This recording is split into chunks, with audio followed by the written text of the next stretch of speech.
Good morning. Hi.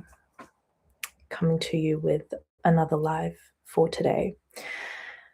This one is for the people, the high achievers, who know in their heart that they are not living up to their potential and that they are not living the life that they desire to live, and they cannot figure out why. Because as someone who has grown up in proximity to a lot of high achievers, I've seen the pattern of how growing up in this sort of environment can actually be a hindrance to you becoming the kind of person you desire to be and living the kind of life that you desire to have. So, for context, I grew up in a highly academic environment, right? It was all about doing well at school and getting good grades and getting into the best classes and getting into the best schools. It's what I've come from, right? Both of my maternal grandparents were academics, they were physics professors. My mum was incredibly gifted academically. And so, also being a child of immigrants, that was what was naturally expected. High achievers in the realm of academics was just what I grew up in. And I always knew, I always had this inkling within me. I was like, I don't belong here. I mean, listen, I was genuinely amongst the best of the best. I went to the top all girls high school in my state. And mind you, I was very mediocre amongst my peers. So I was in proximity with these people, but I was not on that level. And I remember at the end of high school, there would be a list that comes out where it was a list of all of the people who topped the state in their subjects.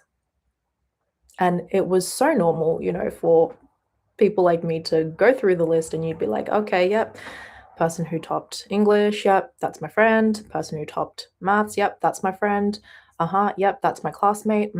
Went tutoring with that person. I know that person through a friend. Yep, it was all familiar names. So it was all people who were at the top of the top. And that was who I was in proximity with. All of the most gifted and hardworking people academically.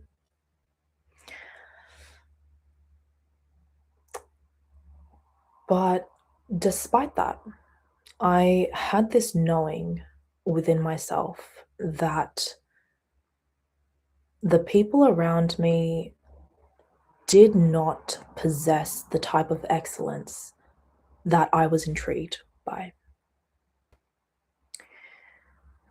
I was not interested in academic excellence for whatever reason, although it was what I had been told was what smart was. I just never believed that. It was not the type of excellence that resonated with me. And I knew that the type of excellence I was interested in was not something that anybody around me had.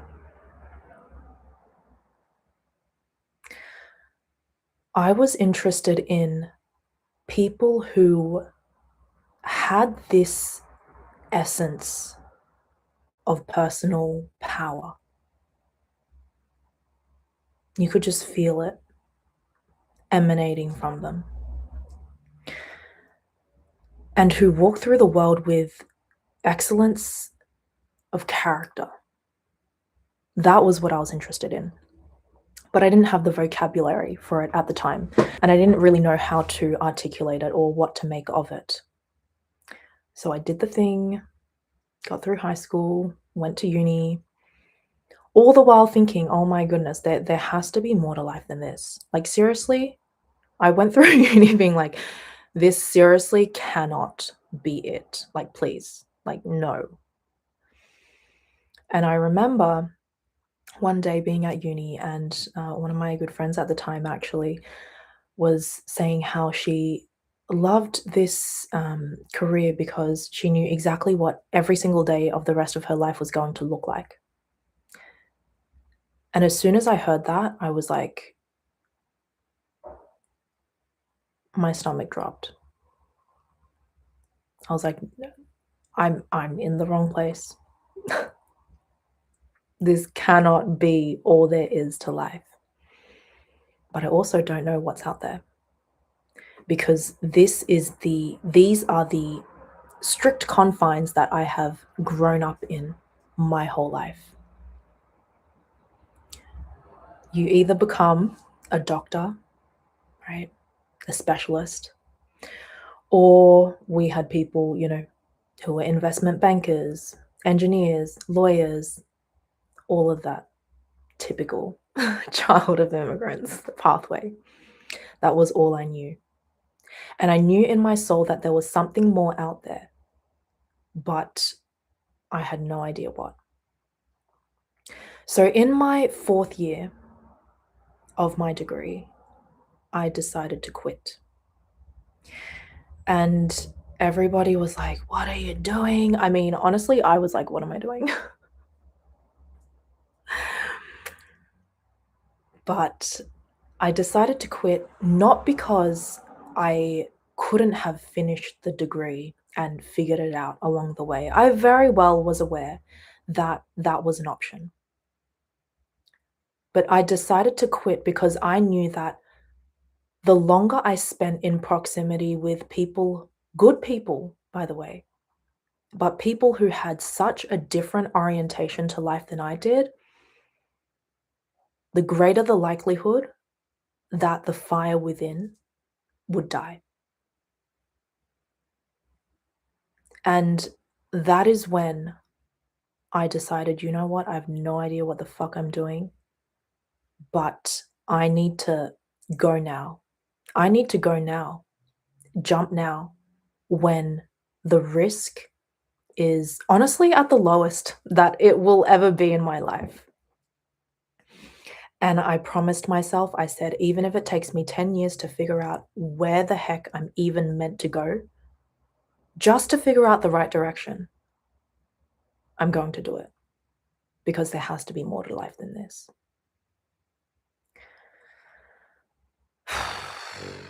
That just sent me into a doozy. And it sounds really cool, telling this story back. But at the time, I was like, what on earth am I doing? And everybody around me was like, what on earth am I doing? But at the same time, I had that voice inside of me that was like, you know what? I don't need their belief.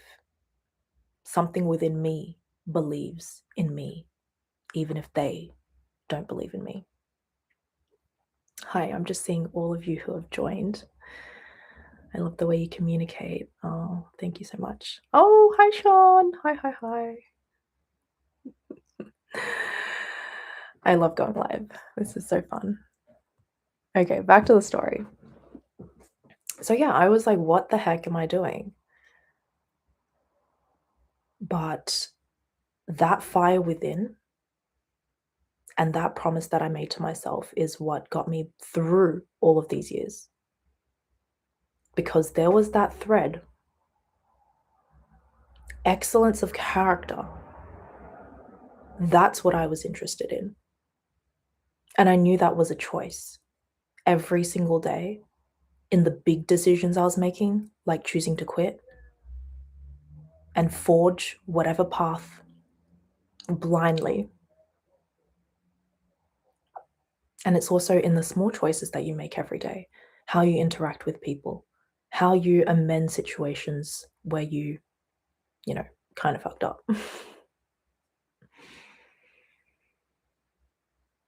But it's a long what I've learned is that it is a long, long, long ongoing journey. And so even after I quit and I was like, "Okay, we're gonna figure this shit out. I don't know. I don't know what I'm meant to do, where I'm meant to go." And I freaking went back. I went back to uni. And I was like, "You know what? Maybe I need to do something that's not, like, in the health realm." And I knew that I was always interested in human psychology. So I was like, "Okay, why don't we let's do something, let's study marketing." So I did that. Went back to uni, got to the end, finished the degree, did an internship, and let me tell you what happened.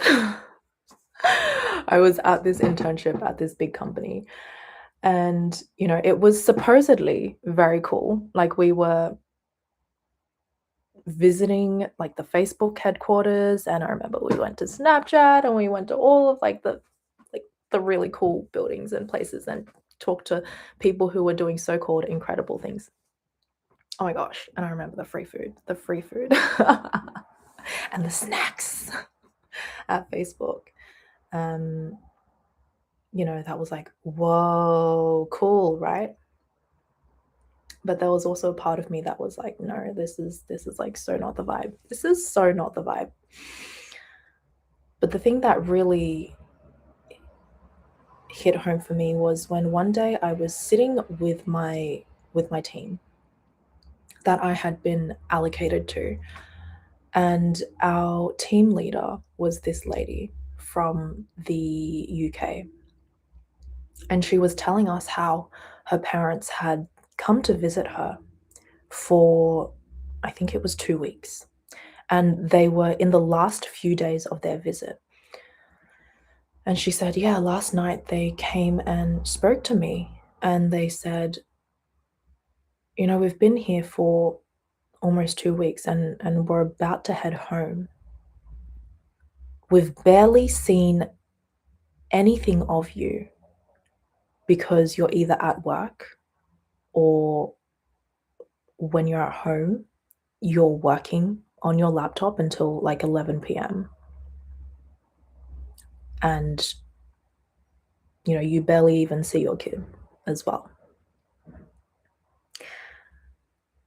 In that moment, I had the exact same stomach drop as I did a few years earlier when my friend said what she said.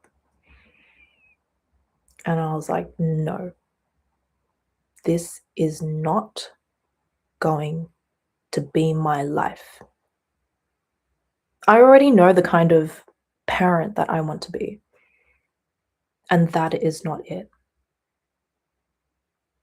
I'm like, when little Timmy has a recorded performance at 11 a.m., whatever it is I do, right? This was literally me at 10 years old. When I was 10 years old waiting to get picked up from school, I would sit there and be like, "Yeah, whatever I do when I grow up, I just know that, like, whenever my kid has a performance, like, in mid-morning, I have got to be able to be there. So whatever it is I do, I've got to be able to be there." And I knew that going down this path of working for these corporations and for these offices was not going to be it, but I had no idea what was going to be it.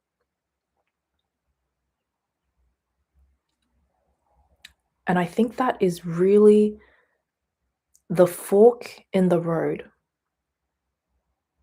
that differentiates people who have excellence in character and those who don't. And the people who maybe they don't have it yet, but they have the intention of cultivating it, right? I'm still in process as well. But it's in moments like that where you have a decision to make. And the Achilles of the high achiever is that you are so used to being the best in the room and being measured by very black and white metrics that you have to aim for. And this kind of box of what smart and being a high achiever is. And all our lives, I say this as someone who went through that process, you have been given a path laid out for you. Okay, do this, right? Study this, right? Okay, this is the syllabus. Do this, and then you will get here. When you have had that path laid out for you for your whole life, and you know that you're gifted, and so long as you put in the grunt work, that you're going to be at the top and you're used to that. It's difficult to choose the path that your soul is asking you to go on, because when it's a calling, you are not going to be able to see what the path ahead of you is. That's the difference between a calling and between like a career. Because typically with a career, you're going to be able to see, okay, this is where I need to start. This is what I do if I want to work my way up. The path is already created for you. Whereas with a calling, it's not. If you're lucky, at any point in time, you might have the clarity to see like a couple bricks ahead of you on the brick road. And there's always that fog that you're walking through. But that's also the fun of it. So who do you choose to be?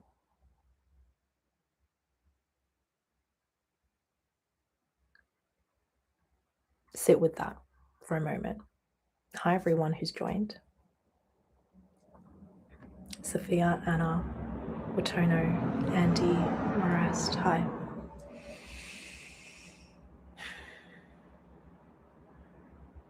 Who do you choose to be? And how do you choose to walk through the world? Is the question.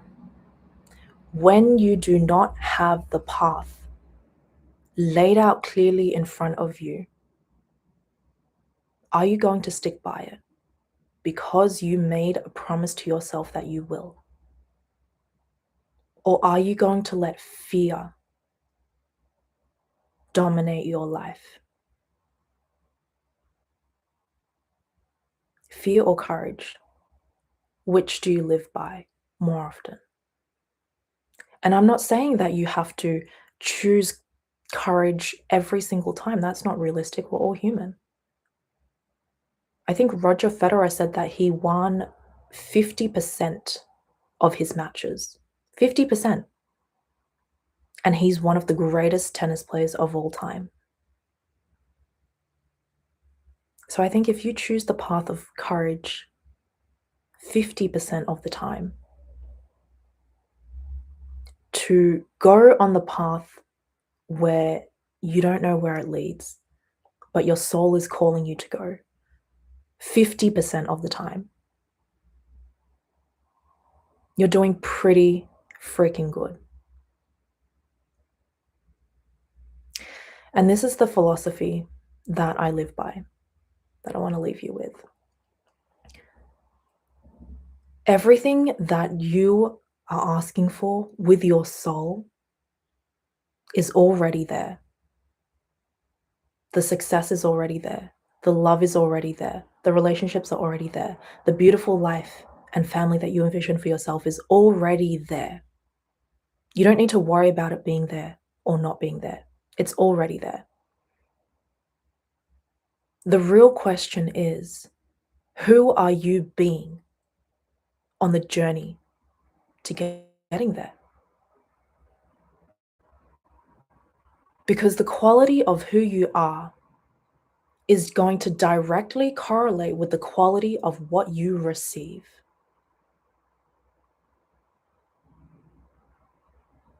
The success is already there.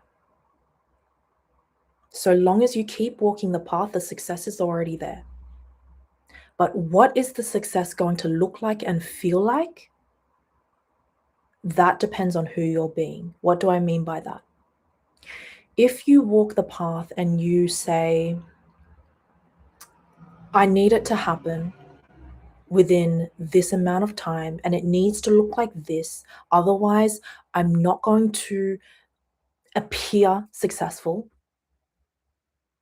And I've got to get it now, now, now. Oh my gosh, I've got to do it now so that I can prove that I'm worthy and that I'm an achiever in this.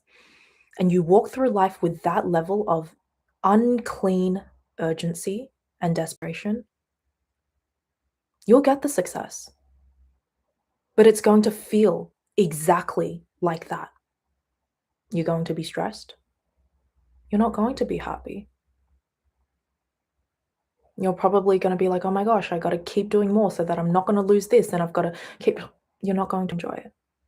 But you'll get the success.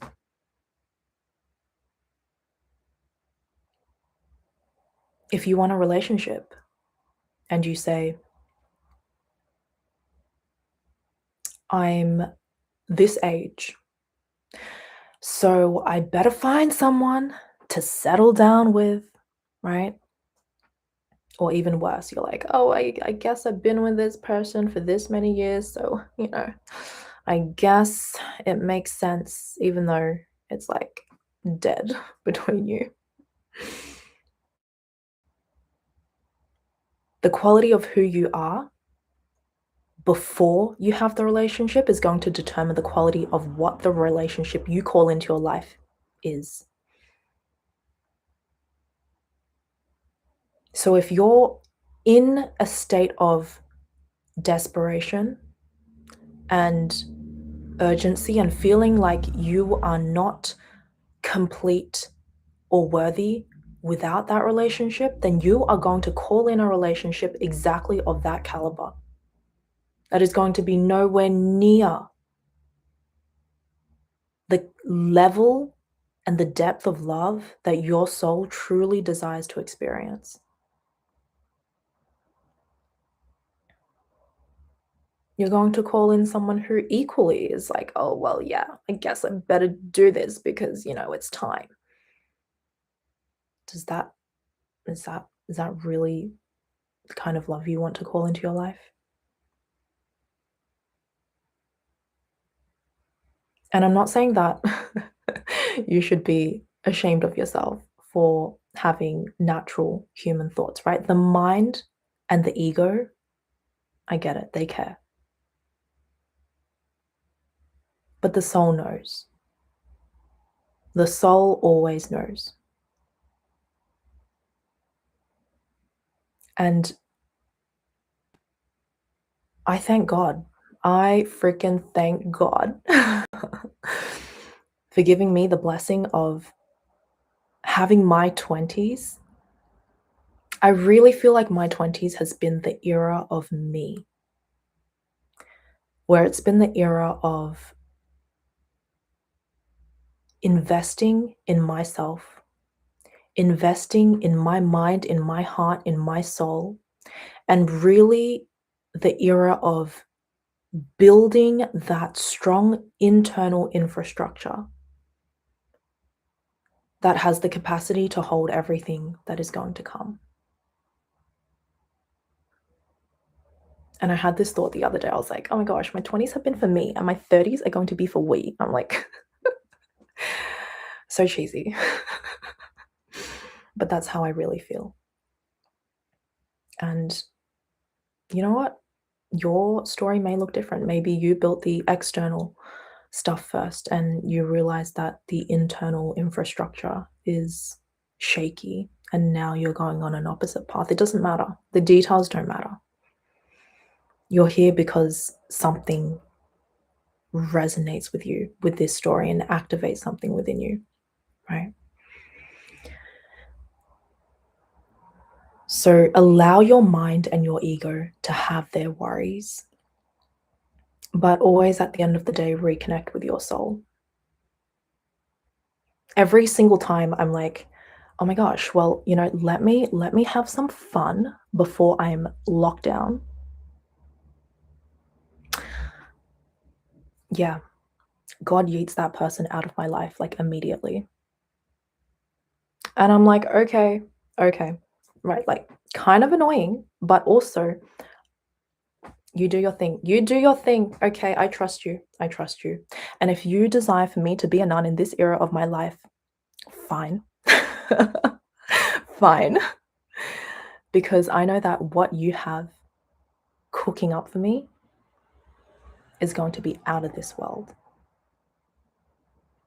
And right now, I'm being shaped and prepared to be able to carry that. And I trust in that. And I'm thankful for that.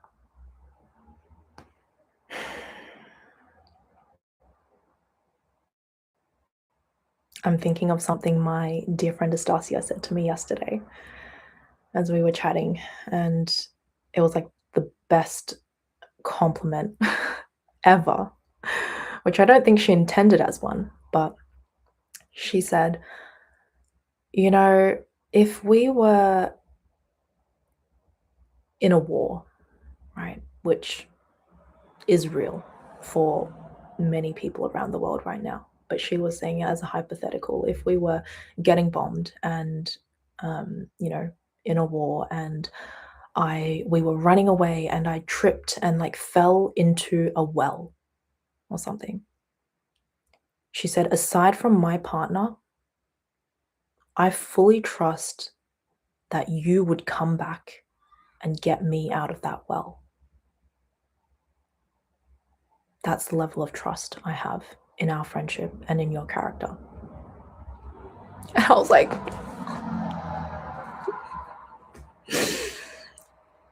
number one, because 100% I would, and I know she would do the same for me. But number two, that's the kind of person I want to walk through the world as. And that's the kind of people I want to surround myself with. Who do you want to be? Is the question.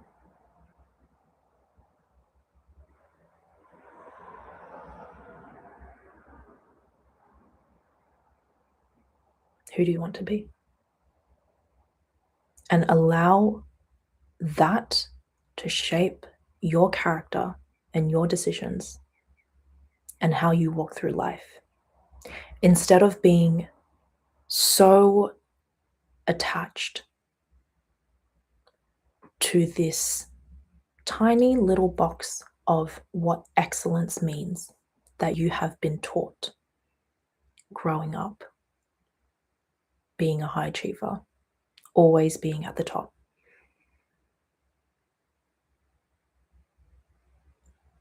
Don't allow that to constrict you and the path that you're meant to go on.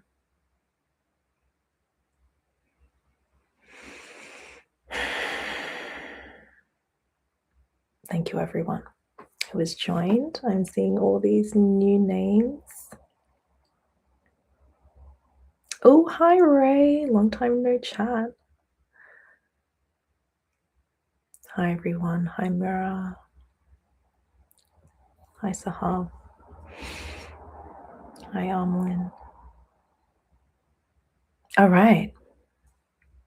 I think that's all I have for you today.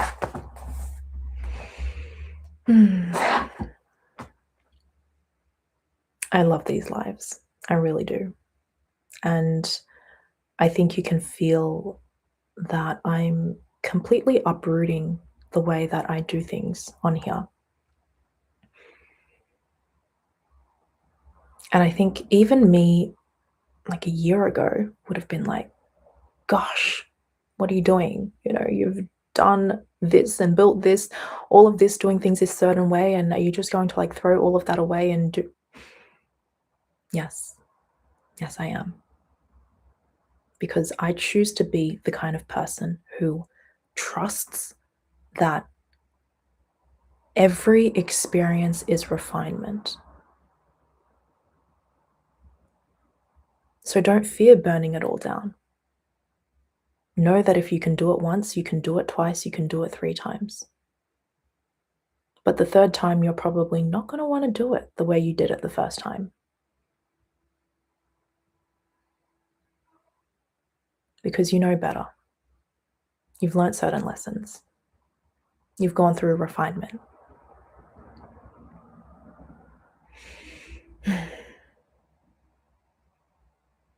Alrighty, let's close it off there.